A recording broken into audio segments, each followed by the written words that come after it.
श्री शिवाय नमस्तुभ्यम। आज हम श्री शिव पुराण की 5वीं संहिता उमा संहिता का 26वां अध्याय प्रारंभ करने जा रहे हैं। इसमें हम जानेंगे कि काल को जीतने का उपाय, नवधा शब्द ब्रह्म एवं तुंकार के अनुसंधान और उससे प्राप्त होने वाली सिद्धियों का वर्णन और भी बहुत कुछ। देवी पार्वती ने कहा, प्रभु, काल से आकाश का भी नाश होता है। वह भयंकर काल बड़ा विकराल है।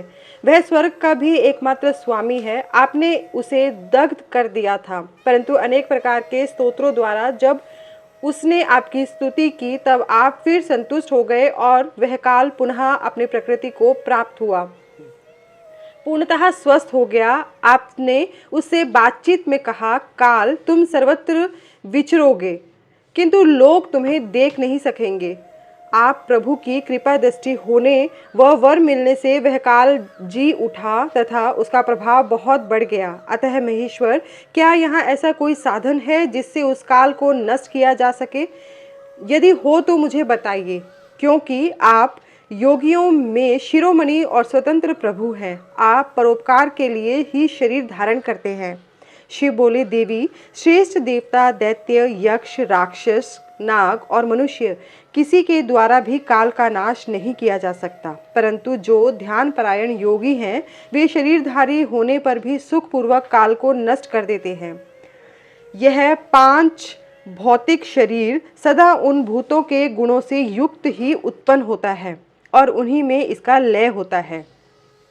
मिट्टी की देह मिट्टी में ही मिल जाती है। आकाश से वायु उत्पन्न होती है, वायु से तेजस तत्व प्रकट होता है, तेज से जल का प्राकट्य बताया गया है और जल से पृथ्वी का आविर्भाव होता है। पृथ्वी आदि भूत क्रमशः अपने कारण में लीन होते हैं। पृथ्वी के 5, जल के 4, तेज के 3 और वायु के 2 गुण होते हैं। आकाश का एकमात्र शब्द ही गुण है। पृथ्वी आदि में जो गुण बताए गए हैं उनके नाम इस प्रकार हैं: शब्द, स्पर्श, रूप, रस और गंध। जब भूत अपने गुण को त्याग देता है तब नष्ट हो जाता है और जब गुण को ग्रहण करता है तब उसका प्रादुर्भाव हुआ बताया जाता है। देवेश्वरी, इस प्रकार तुम 5 भूतों के यथार्थ स्वरूप को समझो। देवी, इस कारण काल को जीतने की इच्छा वाले योगी को चाहिए कि वह प्रतिदिन प्रयत्न पूर्वक अपने अपने काल में उसके अंशभूत गुणों का चिंतन करे। योगवेता पुरुष को चाहिए कि सुखद आसन पर बैठकर विशुद्ध श्वास द्वारा योगा अभ्यास करे। रात में जब सब लोग सो जाएं उस समय दीपक बुझाकर अंधकार में योग धारण करे। तर्जनी अंगुली से दोनों कानों को बंद करके 2 घड़ी तक दबाए रखे। उस अवस्था में अग्नि प्रेरित शब्द सुनाई देता है। इससे संध्या के बाद का खाया हुआ अन्न क्षण भर में पच जाता है और संपूर्ण रोगों तथा ज्वर आदि बहुत से उपद्रवों का शीघ्र नाश कर देता है। जो साधक प्रतिदिन इसी प्रकार 2 घड़ी तक शब्द ब्रह्म का साक्षात्कार करता है वह मृत्यु तथा काम को जीतकर इस जगत में स्वच्छंद विचरता है और सर्वज्ञ एवं समदर्शी होकर संपूर्ण सिद्धियों को प्राप्त कर लेता है। जैसे आकाश में वर्षा से युक्त बादल गरजता है, उसी प्रकार उस शब्द को सुनकर योगी तत्काल संसार बंधन से मुक्त हो जाता है। तदनंतर योगियों द्वारा प्रतिदिन चिंतन किया जाता हुआ वह शब्द क्रमशः सूक्ष्म से सूक्ष्मतर हो जाता है। देवी, इस प्रकार मैंने तुम्हें शब्द ब्रह्म के चिंतन का क्रम बताया है। जैसे धान चाहने वाला पुरुष पुआल को छोड़ देता है, उसी तरह मोक्ष की इच्छा वाला योगी सारे बंधनों को त्याग देता है। इस शब्द ब्रह्म को पाकर भी जो दूसरी वस्तु की अभिलाषा करते हैं वे मुक्के से आकाश को मारते और भूख प्यास की कामना करते हैं। यह शब्द ब्रह्म ही सुखद मोक्ष का कारण, बाहर भीतर के भेद से रहित, अविनाशी और समस्त उपाधियों से रहित पर ब्रह्म है। इसे जानकर मनुष्य मुक्त हो जाते हैं। जो लोग काल पाश से मोहित हो शब्द ब्रह्म को नहीं जानते वे पापी और कुबुद्धि मनुष्य मौत के फंदे में फंसे रहते हैं। मनुष्य तभी तक संसार में जन्म लेते हैं जब तक सबके आश्रयभूत परम तत्व अर्थात परब्रह्म परमात्मा की प्राप्ति नहीं होती। परम तत्व का ज्ञान हो जाने पर मनुष्य जन्म मृत्यु के बंधन से मुक्त हो जाता है। निद्रा और आलस्य साधना का बहुत बड़ा विघ्न है। इस शत्रु को यत्न पूर्वक जीत कर सुखद आसन पर आसीन हो प्रतिदिन शब्द ब्रह्म का अभ्यास करना चाहिए। 100 वर्ष की अवस्था वाला वृद्ध पुरुष आजीवन इसका अभ्यास करे तो उसका शरीर रूपी स्तंभ मृत्यु को जीतने वाला हो जाता है और उसे प्राणवायु की शक्ति को बढ़ाने वाला आरोग्य प्राप्त होता है। वृद्ध पुरुष में भी ब्रह्म के अभ्यास से होने वाले लाभ का विश्वास देखा जाता है। फिर तरुण मनुष्य को इस साधना से पूर्ण लाभ हो, इसके लिए तो कहना ही क्या है। यह शब्द ब्रह्म न ओमकार है, न मंत्र है, न बीज है, न अक्षर। यह अनाहत नाद अर्थात बिना आघात के अथवा बिना बजाए ही प्रकट होने वाला शब्द है। इसका उच्चारण किए बिना ही चिंतन होता है। यह शब्द ब्रह्म परम कल्याणमय है। प्रिय शुद्ध बुद्धि वाले पुरुष यत्न पूर्वक निरंतर इसका अनुसंधान करते हैं। अतः 9 प्रकार के शब्द बताए गए हैं जिन्हें प्राणवेता पुरुषों ने लक्षित किया है। मैं उन्हें प्रयत्न करके बता रहा हूँ। उन शब्दों को नाद सिद्धि भी कहते हैं। वे शब्द क्रमशः इस प्रकार हैं: घोष, कांस्य, श्रृंग, घंटा, वीणा आदि, बांसुरी, दुदुम्भी, शंख और नवा, मेघ गर्जन। इन 9 प्रकार के शब्दों को त्याग कर तुंकार का अभ्यास करे। इस प्रकार सदा ही ध्यान करने वाला योगी पुण्य और पापों से लिप्त नहीं होता है। देवी योगाभ्यास के द्वारा सुनने का प्रयत्न करने पर भी जब योगी उन शब्दों को नहीं सुनता और अभ्यास करते करते मरणासन हो जाता है, तब भी वह दिन रात उस अभ्यास में ही लगे रहे। ऐसा करने से 7 दिनों में वह शब्द प्रकट होता है जो मृत्यु को जीतने वाला है। देवी, वह शब्द 9 प्रकार का है, उसका मैं यथार्थ रूप से वर्णन करता हूँ। पहले तो घोषात्मक नाद प्रकट होता है जो आत्म शुद्धि का उत्कृष्ट साधन है। वह उत्तम नाद सब रोगों को हर लेने वाला तथा मन को वशीभूत करके अपनी ओर खींचने वाला है। दूसरा कांस्य नाद है जो प्राणियों की गति को स्तंभित कर देता है। वह विष, भूत और ग्रह आदि सबको बांधता है, इसमें संशय नहीं है। तीसरा श्रृंग नाद है जो अभिचार से संबंध रखने वाला है। उसका शत्रु के उच्चाटन और मारण में नियोग एवं प्रयोग करे। चौथा घंटा नाद है जिसका साक्षात परमेश्वर शिव उच्चारण करते हैं। वह नाद संपूर्ण देवताओं को आकृष्ट कर लेता है। फिर भूतल के मनुष्यों की तो बात ही क्या है। यक्षों और गंधर्वों की कन्याएं उस नाद से आकृष्ट हो योगी को उसकी इच्छा के अनुसार महासिद्धि प्रदान करती हैं तथा उसकी अन्य कामनाएं भी पूर्ण करती हैं। 5वां नाद वीणा है जिसे योगी पुरुष ही सदा सुनते हैं। देवी, उस वीणा नाद से दूरदर्शन की शक्ति प्राप्त होती है। वंशी नाद का ध्यान करने वाले योगी को संपूर्ण तत्व प्राप्त हो जाता है। दुदुम्भी का चिंतन करने वाला साधक जरा और मृत्यु के कष्ट से छूट जाता है। देवेश्वरी शंखनाद का अनुसंधान होने पर इच्छा अनुसार रूप धारण करने की शक्ति प्राप्त हो जाती है। मेघनाद के चिंतन से योगी को कभी विपत्ति का सामना नहीं करना पड़ता। वरानने जो प्रतिदिन एकाग्रचित्त से ब्रह्म रूपी तुंकार का ध्यान करता है उसके लिए कुछ भी असाध्य नहीं होता। उसे मनोवांछित सिद्धि प्राप्त हो जाती है। वह सर्वज्ञ, सर्वदर्शी और इच्छानुसार रूपधारी होकर सर्वत्र विचरण करता है, कभी विकारों के वशीभूत नहीं होता। वह साक्षात शिव ही है, इसमें संशय नहीं है। परमेश्वरी, इस प्रकार मैंने तुम्हारे समक्ष शब्द ब्रह्म के नवधा स्वरूप का पूर्णतः वर्णन किया है। अब और क्या सुनना चाहती हो? पार्वती बोली, प्रभु यदि आप प्रसन्न हैं तो योगी योगाकाश जनित वायु पद को जिस प्रकार प्राप्त होता है वह सब मुझसे बताइए। भगवान शिव ने कहा, सुंदरी, पहले मैंने योगियों के हित की कामना से सब कुछ बताया है जिसके अनुसार योगियों ने काल पर विजय प्राप्त की थी। योगी जिस प्रकार वायु का स्वरूप धारण करता है उसके विषय में भी कहा गया है। इसलिए योग शक्ति के द्वारा मृत्यु दिवस को जानकर प्राणायाम में तत्पर हो जाएं। ऐसा करने पर आधे मास में ही वह आए हुए काल को जीत लेता है। हृदय में स्थित हुई प्राणवायु सदा अग्नि को उद्दीप्त करने वाली है। उसे अग्नि का सहायक बताया गया है। वह वायु बाहर और भीतर सर्वत्र व्याप्त और महान है। ज्ञान, विज्ञान और उत्साह सबकी प्रवृत्ति वायु से ही होती है। जिसने यहाँ वायु को जीत लिया उसने इस संपूर्ण जगत पर विजय पा ली। साधक को चाहिए कि वह जरा और मृत्यु को जीतने की इच्छा से सदा धारणा में स्थित रहे, क्योंकि योग परायण योगी को भली भांति धारणा और ध्यान में तत्पर रहना चाहिए। जैसे लुहार मुख से धोकनी को फूंक फूंक कर उस वायु के द्वारा अपने सब कार्य को सिद्ध करता है, उसी प्रकार योगी को प्राणायाम का अभ्यास करना चाहिए। प्राणायाम के समय जिनका ध्यान किया जाता है वे आराध्य देव परमेश्वर सहस्त्रों मस्तक, नेत्र, पैर और हाथों से युक्त हैं तथा समस्त ग्रंथियों को आवृत करके उनसे भी 10 अंगुल आगे स्थित हैं। आदि में व्याहति और अंत में शिरो मंत्र सहित गायत्री का 3 बार जप करें और प्राण वायु को रोके रहें। प्राणों के इस आयाम का नाम प्राणायाम है। चंद्रमा और सूर्य आदि ग्रह जा जाकर लौट आते हैं, परंतु प्राणायाम पूर्वक ध्यान परायण योगी जाने पर आज तक नहीं लौटे, अर्थात मुक्त हो जाते हैं।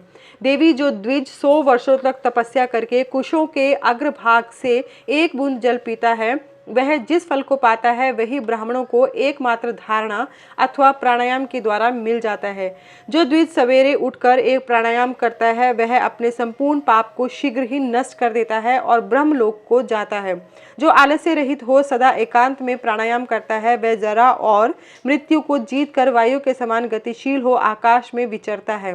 वह सिद्धों के स्वरूप, कांति, मेधा, पराक्रम और शौर्य को प्राप्त कर लेता है। उसकी गति वायु के समान हो जाती है तथा उसे स्पृहणीय सौख्य एवं परम सुख की प्राप्ति होती है। देवेश्वरी योगी जिस प्रकार वायु से सिद्धि प्राप्त करता है वह सब विधान मैंने बता दिया। अब तेज से जिस तरह वह सिद्धि लाभ करता है उसे भी बता रहा हूँ।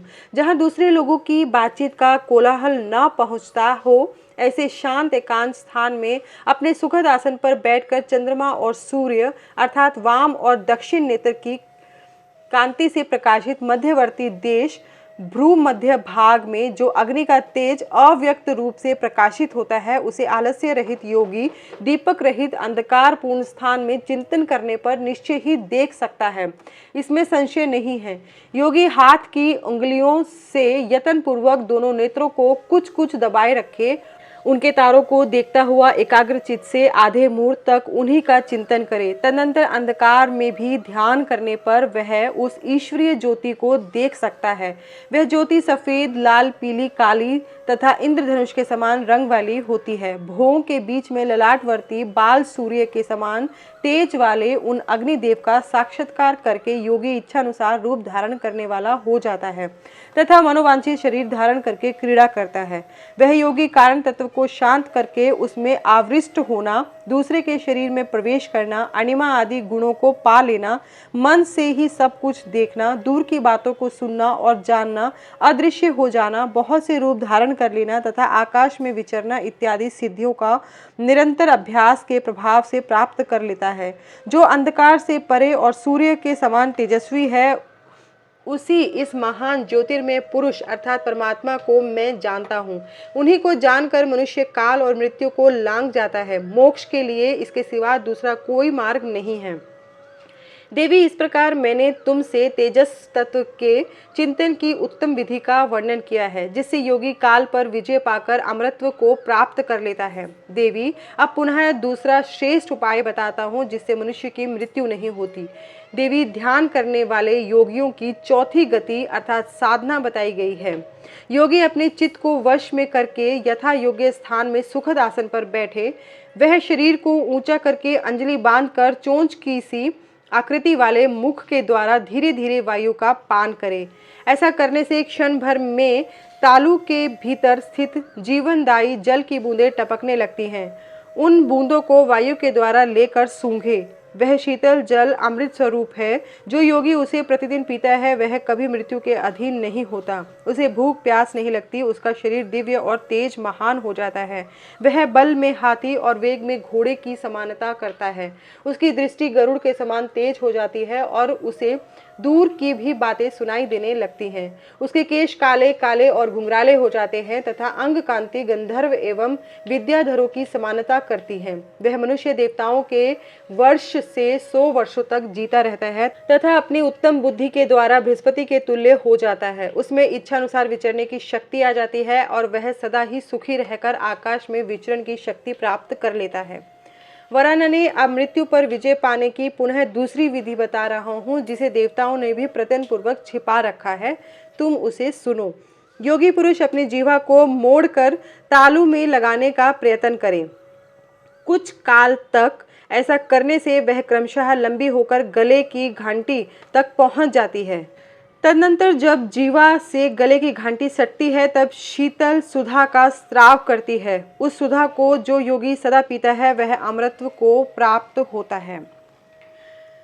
इसके अनंतर छाया पुरुष सर्ग, कश्यप वंश, मनवंतर, मनुवंश, सत्यव्रतादि वंश, पितृकल्प तथा व्यासोत्पत्ति आदि का वर्णन सुनने के पश्चात मुनियों ने सूत जी से कहा, ब्रह्मवेताओं में श्रेष्ठ सूत जी, हमने आपके मुख से भगवान शिव की अनेक इतिहासों से युक्त रमणीक कथा सुनी, जो उनके नाना अवतारों से संबंध रखती हैं तथा मनुष्यों को भोग और मोक्ष प्रदान करने वाली है। अब हम आपसे जगजननी भगवती उमा का मनोहर चरित्र सुनना चाहते हैं। परब्रह्म परमात्मा महेश्वर की जो आद्या सनातनी शक्ति है वे उमा नाम से विख्यात है। वे ही त्रिलोकी को उत्पन्न करने वाली पराशक्ति है। महामते, दक्ष कन्या सती और हिमवान की पुत्री पार्वती, ये उमा के 2 अवतार हमने सुने। सूत जी, अब उनके दूसरे अवतारों का वर्णन कीजिए। लक्ष्मी जननी जगदम्बा उमा के गुणों को सुनने से कौन बुद्धिमान पुरुष विरत हो सकता है? ज्ञानी पुरुष भी कभी उनके कथा श्रवण के शुभ अवसर को नहीं छोड़ते। सूत जी ने कहा, महात्माओं, तुम लोग धन्य हो और सर्वदा कृतकृत्य हो, क्योंकि पराअंबा उमा के महान चरित्र के विषय में पूछ रहे हो। जो इस कथा को सुनते, पूछते और बांचते हैं, उनके चरण कमलों की धूलि को ही ऋषियों ने तीर्थ माना है। जिनका चित्त परम संवित स्वरूपा श्री उमा देवी के चिंतन में लीन है, वे पुरुष धन्य हैं, कृतकृत्य हैं। उनकी माता और कुल भी धन्य है।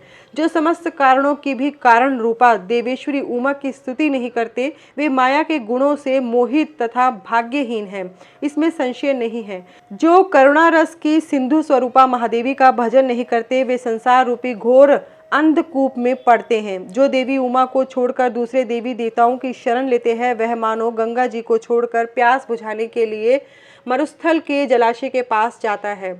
जिनके स्मरण मात्र से धर्म आदि चारों पुरुषार्थों की अनायास प्राप्ति होती है, उन देवी उमा की आराधना कौन श्रेष्ठ पुरुष छोड़ सकता है?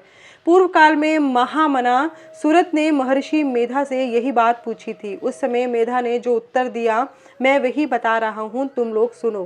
पहले स्वारोचिष मनवंतर में विरथ नाम से प्रसिद्ध एक राजा हो गए हैं। उनके पुत्र सुरथ हुए, जो महान बल और पराक्रम से संपन्न थे। वे दान निपुण, सत्यवादी, स्वधर्म कुशल, विद्वान, देवी भक्त, दया सागर तथा प्रजाजनों का भली भांति पालन करने वाले थे। इंद्र के समान तेजस्वी राजा सुरथ के पृथ्वी पर शासन करते समय 9 ऐसे राजा हुए, जो उनके हाथ से भूमंडल का राज्य छीन लेने के प्रयत्न में लगे थे। उन्होंने भोपाल सूरत की राजधानी कोलापुरी को चारों ओर से घेर लिया। उनके साथ राजा का बड़ा भयानक युद्ध हुआ। उनके शत्रुगण बड़े प्रबल थे, अतः युद्ध में भोपाल सूरत की पराजय हुई। शत्रुओं ने सारा राज्य अपने अधिकार में करके सूरत को कोलापुरी से निकाल दिया।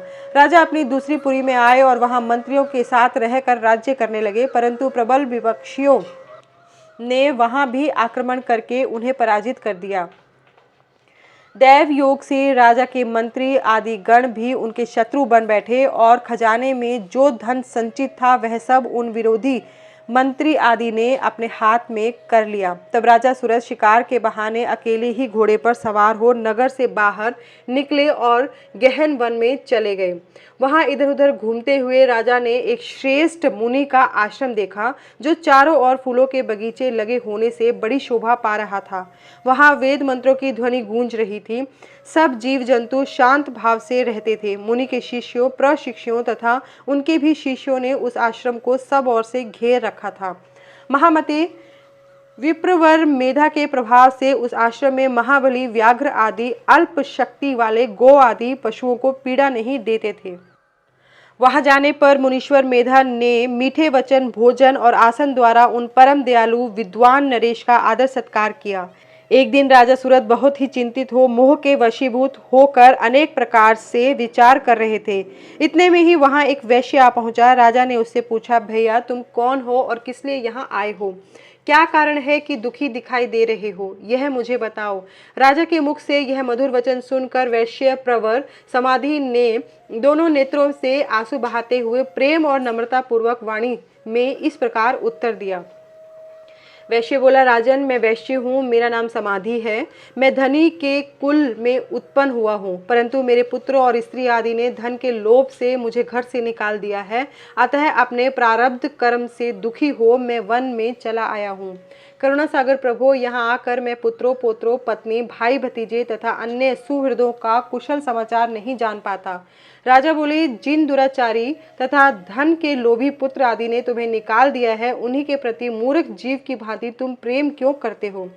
वैश्य ने कहा, राजन आपने उत्तम बात कही है, आपकी वाणी सार गर्भित है, तथापि स्नेह पाश से बंधा हुआ मेरा मन अत्यंत मोह को प्राप्त हो रहा है। इस तरह मोह से व्याकुल हुए वैश्य और राजा दोनों मुनिवर मेधा के पास गए। वैश्य सहित राजा ने हाथ जोड़कर मुनि को प्रणाम किया और इस प्रकार कहा, भगवान आप हम दोनों के मोह पाश को काट दीजिए। मुझे राजलक्ष्मी ने छोड़ दिया और मैंने गहन वन की शरण ली, तथापि राज्य छीन जाने के कारण मुझे संतोष नहीं है। और यह वैश्य जिसे स्त्री आदि स्वजनों ने घर से निकाल दिया, तथापि उनकी ओर से इसकी ममता दूर नहीं हो रही है, इसका क्या कारण है बताइए। समझदार होने पर भी हम दोनों का मन मोह से व्याकुल हो गया, यह तो बड़ी भारी मूर्खता है। ऋषि बोले, राजन सनातन शक्ति स्वरूपा जगदम्बा महामाया कही गई है, वे ही सबके मन को खींचकर मोह में डाल देती है। प्रभु उनकी माया से मोहित होने के कारण ब्रह्मा आदि समस्त देवता भी परम तत्व को नहीं जान पाते, फिर मनुष्य की तो बात ही क्या है। वे परमेश्वरी ही रज सत्व और तम इन तीनों गुणों का आश्रय ले समय अनुसार संपूर्ण विश्व की सृष्टि पालन और संहार करती है। नृपश्रेष्ठ जिसके ऊपर वे इच्छा अनुसार रूप धारण करने वाली वरदायिनी जगदम्बा प्रसन्न होती है, वही मोह के घेरे को लांघ पाता है। राजा ने पूछा, मुने जो सबको मोहित करती है वे देवी महामाया कौन है और किस प्रकार उनका प्रादुर्भाव हुआ है, यह कृपा करके मुझे बताइए। ऋषि बोले, जब सारा जगत एकार्णव के जल में निमग्न था और योगेश्वर भगवान केशव शेष की शैया बिछाकर योग निद्रा का आश्रय ले शयन कर रहे थे, उन्हीं दिनों भगवान विष्णु के कानों के मल से दो असुर उत्पन्न हुए, जो भूतल पर मधु और कैटव के नाम से विख्यात हैं। वे दोनों विशालकाय घोर असुर प्रलय काल के सूर्य की भांति तेजस्वी थे। उनके जबड़े बहुत बड़े थे, उनके मुख दाढ़ों के कारण ऐसे विकराल दिखाई देते थे मानो वे संपूर्ण जगत को खा जाने के लिए उद्यत हों। उन दोनों ने भगवान विष्णु की नाभि से प्रकट हुए कमल के ऊपर विराजमान ब्रह्मा को देखकर पूछा, अरे तू कौन है? ऐसा कहते हुए वे उन्हें मार डालने के लिए उद्यत हो गए। ब्रह्मा जी ने देखा ये दोनों दैत्य आक्रमण करना चाहते हैं और भगवान जनार्दन समुद्र के जल में सो रहे हैं। तब उन्होंने परमेश्वरी का स्तवन किया और उनसे प्रार्थना की, अंबिके तुम इन दोनों दुर्जय असुरों को मोहित करो और अजन्मा भगवान नारायण को जगा दो। ऋषि कहते हैं, इस प्रकार मधु और कैटव के नाश के लिए ब्रह्मा जी के प्रार्थना करने पर संपूर्ण विद्याओं की अधिदेवी जगजननी महाविद्या फाल्गुन शुक्ला द्वादशी को त्रैलोक्य मोहिनी शक्ति के रूप में प्रकट हो महाकाली के नाम से विख्यात हुई। तदनंतर आकाशवाणी हुई, कमलासन डरो मत, आज युद्ध में मधु कैटव को मारकर मैं तुम्हारे कंटक का नाश करूंगी। यों कहकर वे महामाया श्रीहरि के नेत्र और मुख आदि से निकलकर अव्यक्त जन्मा ब्रह्मा के दृष्टिपथ में आ खड़ी हो गई। फिर तो देवादिदेव ऋषिकेश जनार्दन जाग उठे। उन्होंने अपने सामने दोनों दैत्य मधु और कैटव को देखा। उन दैत्यों के साथ अतुल तेजस्वी विष्णु का 5000 वर्षों तक बाहु युद्ध हुआ। तब महामाया के प्रभाव से मोहित हुए उन श्रेष्ठ दानवों ने लक्ष्मीपति से कहा, तुम हमसे मनोवांछित वर ग्रहण करो। नारायण बोले, यदि तुम लोग प्रसन्न हो तो मेरे हाथ से मारे जाओ, यही मेरा वर है, इसे दो। मैं तुम दोनों से दूसरा वर नहीं मांगता। ऋषि कहते हैं, उन असुरों ने देखा सारी पृथ्वी एकार्णव के जल में डूबी हुई है। तब वे केशव से बोले, हम दोनों को ऐसी जगह मारो जहाँ जल से भीगी हुई धरती न हो। बहुत अच्छा कहकर भगवान विष्णु ने अपना परम तेजस्वी चक्र उठाया और अपनी जांग पर उनके मस्तक रख कर काट डाला। राजन, यह कालिका की उत्पत्ति का प्रसंग कहा गया है। महामते, अब महालक्ष्मी के प्रादुर्भाव की कथा सुनो। देवी उमा निर्विकार और निराकार होकर भी देवताओं का दुख दूर करने के लिए युग युग में साकार रूप धारण करके प्रकट होती है। उनका शरीर ग्रहण उनकी इच्छा का वैभव कहा गया है। वे लीला से इसलिए प्रकट होती है कि भक्तजन उनके गुणों का गान करते रहें। ऋषि कहते हैं राजन, रंभ नाम से प्रसिद्ध एक असुर था जो दैत्य वंश का शिरोमणि माना जाता था। उससे महातेजस्वी महिष नामक दानव का जन्म हुआ था।